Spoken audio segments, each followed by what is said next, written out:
welcome back. You're watching a Freaky Friday edition of Liquid Lunch on Newsmax TV. I'm John Tobacco. We're at the Newsmax headquarters in Midtown Manhattan. I got to squat down a little bit so the camera doesn't cut off the top of my head. But the Dow Jones is up about 50 points today, and Bitcoin is down 117 points. But overall, the markets are in the green, which is very good news for you and me. We're going to talk about all that stuff later.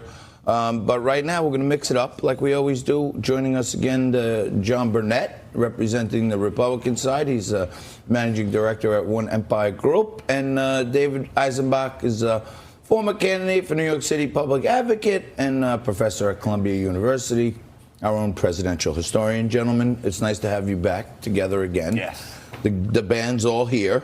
And we talked about what to expect from the debates a week or so ago when you guys were here. And now we know it's basically nothing except a really good revelation for the American people, if you ask me. That what they're all talking about is give, give, give, free, free, free. Everything for you, you, you. And one of my good friends who's quite moderate thinking guy, professor at Dartmouth, he texted me in the middle of it and he said to me, it's now official, the Democratic Party pays for votes. That's it. He's saying everybody up there has someone they're getting paid from. There's a subject that they're talking about that they're going to pay you with. They're going to give you free health care. They're going to give you free college. Yeah. They're going to give you free money. Everything is free, free, free.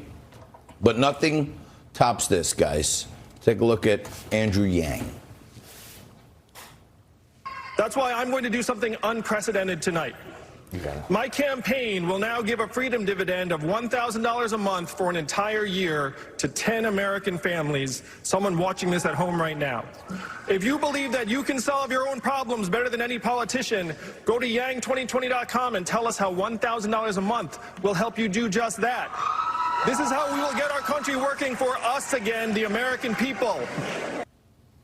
Feel like he should have been like this at the end. And you, too, can have all this. Like it's like one of these late-night infomercials that now, if he was Italian, they'd be locking him up right now if he was going to take campaign money and pay people 120 grand a year so they vote for him. I mean, well, this is he might your have party. to answer to the FEC on this one, but it's probably good for him because we're talking about Andrew Yang. We wouldn't be talking about him otherwise. True. You don't think there's some issue there for the party at large? I think it's a political ploy on his part. I don't think it has any real big implications beyond getting him a few mentions on television. Could you imagine, Johnny, if a Republican took campaign money and started giving it out to people to vote for him? Be terrible. You know what? But to your point, David, I think Andrew Yang took a page out of Oprah's book. Oh. You get $1,000. You get $1,000. Look under your seat. Everyone's getting a car. and to David's other point, you know what? We are talking about Andrew Yang, right? Yeah. So he knows that, he's using that as a carrot, knowing that, he's not going to throw the carrot out literally, right? So, but that gets him name brand recognition. Why? To get back on the stage the next time around. Why? Because you have to get a certain threshold into at least 2 polls. Yeah. Look, I've been rooting for him just as like an independent-minded person because you like seeing these like non-establishment people coming in. But other than that, I thought Yang blew it on a couple of the platform things. He was like very vague. He didn't really have any policies. So we're going to talk to the people. We're going to see what the people want to do. He didn't really hit you with any real brilliance that I could see. He didn't maximize the value of the time, the little bit of time that he actually was able to get compared to the other candidates. So that's a failure on his part. But again, this big splash, this big giveaway, that's not going to come to fruition. Right? Yeah, but he is rich, so he can just say, you know what, all right, they won't let me do it, but I'm still going to give 120 grand to these families. I get the P.T. Barnum aspect of it, and I appreciate that. But then he can get it out by saying, you know what, the government, look, they won't let me do it. Look what Trump's doing. He won't let me give you your freedom dividend. It also is a way of publicizing his plan. Which is that $1,000 a month to every American family. Which has failed everywhere it's ever been tried. But politically, it's been useful because he's in the debates. A lot of office holders, including our mayor, right, are out. So, it's working for him. He is an entrepreneur, right? Yep. So this might dovetail into his universal income plan. Of course, everyone basic level of income. I think that's the trick here. That's what I'm saying. It's not a bad marketing scheme. I'm with you on that. But and now with this publicity, people are actually looking it up. yeah, and that's going to help him. But where's the beef? And that's a whole other debate. Where's the beyond, should I say? The other guy who was doing a little too much grandstanding last night was Julian Castro.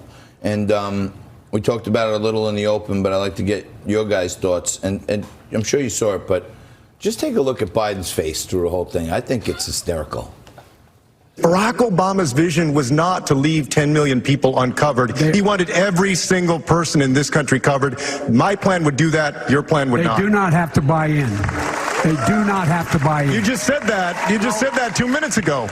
You just said 2 minutes ago that they would have to buy in. You said they would have to buy in. Have to buy in. If she qualifies for Medicaid, are you forgetting what you said 2 minutes ago? Be in for it. Are you forgetting already what you said just 2 minutes ago? I mean, I can't believe that you said 2 minutes ago that they had to buy in, and now you're saying they don't have to buy. You're forgetting that. I said anyone like your grandmother who has no money. We need a healthcare system. You're automatically enrolls people regardless of whether they choose to opt in or not. If you lose your job, for instance, his health care plan would not automatically enroll you. You would have to opt in. My health care plan would. That's a big difference. I'm fulfilling the legacy of Barack Obama, and you're not. I'll be surprised to him. So, I mean, I just couldn't stop laughing last night because Joe said, huh? What'd he say? And he looked at Bernie Sanders. And then Bernie Sanders actually came over from the podium and said, listen, what's happened? Well, is there did ABC say they could phone a friend in the debate? Is that even legal? Well, the Senate is that a disqualification? Can I ask Bernie this one? But Julian, I think he made a jerk of himself, personally. Well, you have to remember, right? He's desperate, too. He's like Andrew Yang. If he doesn't get morning coverage, right, he's getting nowhere. And I guarantee you right now he's hitting up all of his campaign contributors because he's got press for the first time, right? And you would think by watching that interaction that they were on two ideological different sides on this debate. Their plans are essentially identical. It was all political theater. Yeah. But Bernie helping Joe was political theater, too? Well, I've never seen that before. I've never seen one candidate help out another guy with an answer. Exactly. It's like math class. You're like, 7. Especially what do you got on 7? When you're actually helping, the number 2 is helping number 1. You would never do that, right? That's against the political playbook. But you know what? This is the type of fighting that we've been waiting for on the Democratic side, right? Oh, I like Castro for that. But we didn't anticipate Bernie coming in with the smelling salt. Yeah, right. He had cut me, Rock. Cut me, Mick. Cut me. Biden was looking for help there. But we're gonna do a second segment. We want to talk about some more of this stuff. But in the second debate, I couldn't believe when Cory Booker started trying to speak Spanish. And last night he stayed off of, but Beto got on it. Do these guys really need to do this? Beto's not Spanish. He's not Latin American.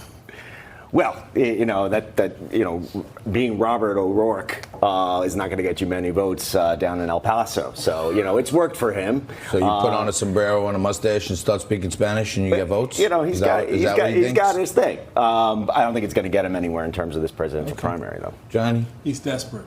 Another desperado. When you're desperate and you want to make sure that you're in the conversation on the daily talk shows, you have to do things differently. I don't think it's going to work out for Beto. No. I should say Robert, excuse me. Yeah. He's been cursing week after week. He's dropping F-bombs every other day on TV, which is kind of the bleep factor, which gets him on TV. Now he's speaking Spanish when, to me, he sounds like he's Irish. But who knows? We're going to talk about all that and some people who did kind of okay last night, but not getting quite the recognition. We're going to mix it up some more right after this.